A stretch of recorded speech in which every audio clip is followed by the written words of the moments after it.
Growing and becoming self-reliant, day by day, India never looked back and emerged as a strong and expanding economy. Erstwhile depending heavily on imports, today India has achieved greater manufacturing capabilities and has increased its exports considerably. With advancement in healthcare, we have achieved even greater feats, and today we are one of the major exporters of medicines in the world. ISRO launched its Chandrayaan, Mangalyaan, and mastered the PSLV launch system, and have advanced by leaps and bounds in space exploration. India has successfully entered into defense manufacturing and placed itself as one of the major players in the global market. Now Mike will discuss few of the achievements by India after industrial liberalization as of today. India is now an economic powerhouse. In terms of GDP, India is 6th largest economy in the world. And by purchasing power parity, India is ranked 3rd after China and USA.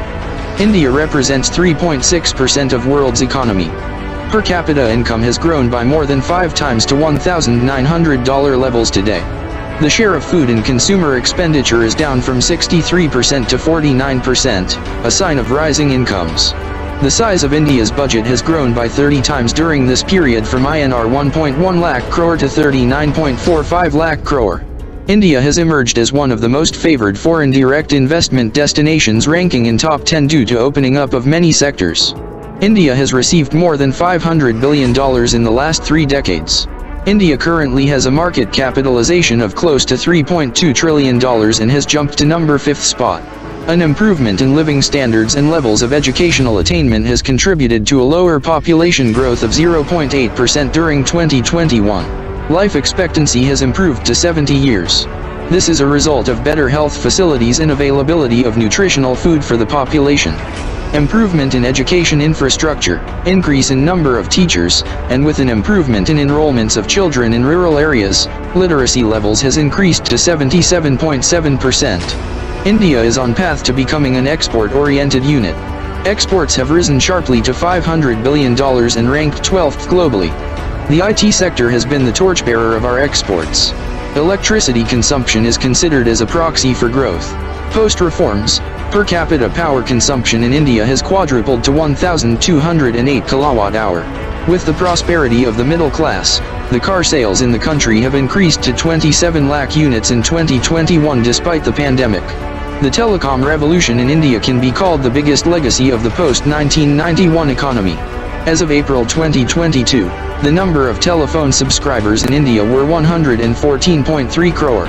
India is today world's largest producer of milk, pulses and jute, and ranks as the 2nd largest producer of rice, wheat, sugarcane, groundnut, vegetables, fruit, and cotton. It is also one of the leading producers of spices, fish, poultry, livestock, and plantation crops. All these figures shows prowess of India in a very resilient economy which we are able to build. And as citizens of this country, we should feel immense pride and honor. India has achieved many things and is bound to achieve even greater heights.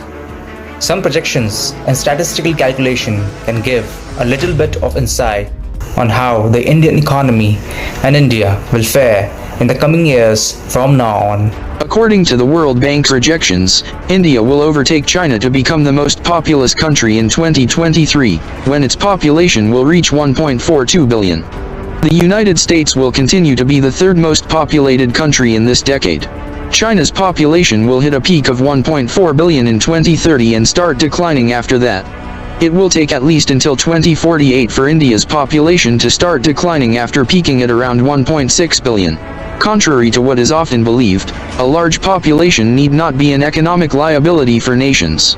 Countries with a high share of the working age population also have more earning hands. India's working age group population is projected to increase from 55.8% this year to 58.8% by 2031. This equals a growth of nearly 97 million people in the workforce, which means the country needs to create employment opportunities for a large number of people. The population of elderly is also projected to increase by 2 million, creating the need for social security measures to support the rising elderly population. States like Bihar, Jharkhand, and Uttar Pradesh are projected to record the highest rise in working age group population this decade. It will increase by 23% in these three states combined. On the contrary, the three southern states of Kerala, Tamil Nadu, and Andhra Pradesh are projected to record the lowest growth in this population, 2.5% combined. This mismatch will mean that northern states will see a very high share of people looking for jobs, compared to those in the south, which may lead to an increase in north to south migration for work. On an absolute basis, India is set to quickly overtake the European G7 economies and Japan too around 2030. On a relative per capita basis, Indian GDP will quickly catch up to the current levels of other populous countries undergoing rapid development like Vietnam. India's education system today churns out over 7 million university graduates per year, leading the world in absolute terms but lagging far behind developed countries relatively given India's population. India has been expanding university enrollment by 5% annually since 2010, and its tertiary education sector will need to continue to scale rapidly. India's college enrollment rates today are comparable to that of other less developed countries. If India were to successfully address the shortages in infrastructure and teaching resources the country currently faces, it would reach graduation rates comparable to those of Mediterranean countries such as Greece or Portugal, both EU members, by the end of the next decade, and continue to expand further thereafter. With India's current share of global trade at just under 2%, the country will clearly need to strengthen its trade links with the rest of the world, both in terms of imports driving development and exports driving wealth creation. India reaching middle-income status will require international trade to play a much larger and integrated role in India's economy than it does today. Having expanded 16.3% during the past year, nearly twice the rate of the economy as a whole, India's trade will continue to expand faster than GDP. Assuming that trade to GDP ratio increases from currently just under 40% to 50% over time, total trade today is on par with Singapore's on an absolute level. Will rapidly expand to mimic the importance of that of some of the world's key trading nations, surpassing Korea in short order and then Japan over the medium term. India in 2040 has the potential to be an investing powerhouse, both as destination for international capital and as a source of it, reaching the absolute level of foreign capital stock that China enjoys today.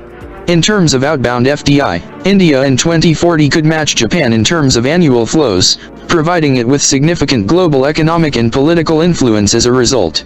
Sustained and high-rate macroeconomic growth is critical for India to achieve any of the projected forecasts laid out above.